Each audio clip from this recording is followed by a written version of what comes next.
In this chapter, I'm going to be talking to you a bit about how to record and expand your idea using the Ableton drum racks. So instead of switching back to my Innovation Launchpad controller, I've actually just put my machine into MIDI mode, and so now this is triggering that drum rack that we set up earlier. First thing, you just want to make sure you've got it record armed. And inside Ableton, you've got two views. So this first view is clip view, and you can record different clips this way. The other view is session view. So we'll go to this view and we can record in a kind of more traditional linear way. So this would be, I guess, if you're using something like Logic or Pro Tools, then this kind of would make more sense to you. It kind of doesn't really matter at this stage which way you want to record. If you prefer to work in terms of launching patterns, then I would definitely recommend clip view. If you want to work in terms of kind of building a full production track, I would probably recommend session view. So for today, we're going to work in session view. We're going to record in this view. With Ableton drum racks, it's very easy. So as long as you've got your track record armed here, all you have to do is click the global record button up here. So I have my metronome on, so that's going to make sure that I keep in time with whatever the project is, and we can hit record here. At the moment I have my count-in set to 1 bar, so you can adjust this if you need a longer count-in, just here by clicking this little arrow next to the metronome. So we can hit record and it's going to let us record in whatever we're doing on the drum rack. Because we're in this view and we're just recording MIDI, it doesn't really matter too much if you start a little bit later or you mess up, you can just kind of pick up from where you go wrong. So we're going to hit record.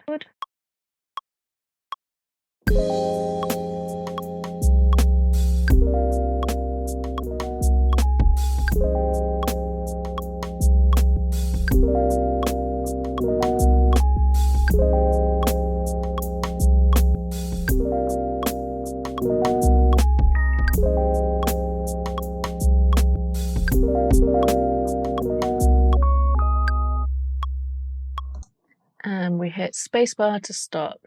So now that I've recorded this as a MIDI file, we can actually go in and adjust this. So if you double click on here, you can see all of the MIDI information that I've just recorded. I had quantize turned off.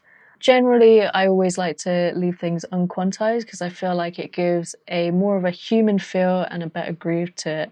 However, in certain genres, quantize is appropriate. So for example, if you're working in EDM or something, or like house or something like that, it can be appropriate to use quantize. And if you do want to do that, you can actually then quantize all of this MIDI information if you want to. So the shortcut I like to use is Command A, select everything, and then Command U is going to let you quantize all of that. If you do find some notes are still a little bit out, you can just zoom in and then adjust things manually this way. But like I was saying before, I prefer to leave things unquantized, so I'm going to Command Z that. So when it's quantized, it's going to sound something like this.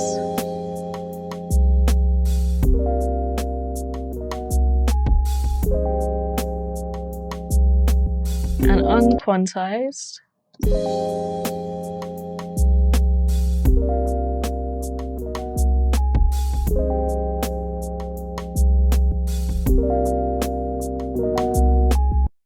If you do want to quantize and you only want to quantize it a little bit, say by 50%, what you can do instead is do Shift Command U and you'll get the option here to adjust the amount of quantize. So for example, I could bring that down to 50% and we can hit OK. All that's going to do is it's going to quantize 50% of the notes, so you don't get quite an extreme amount of quantization.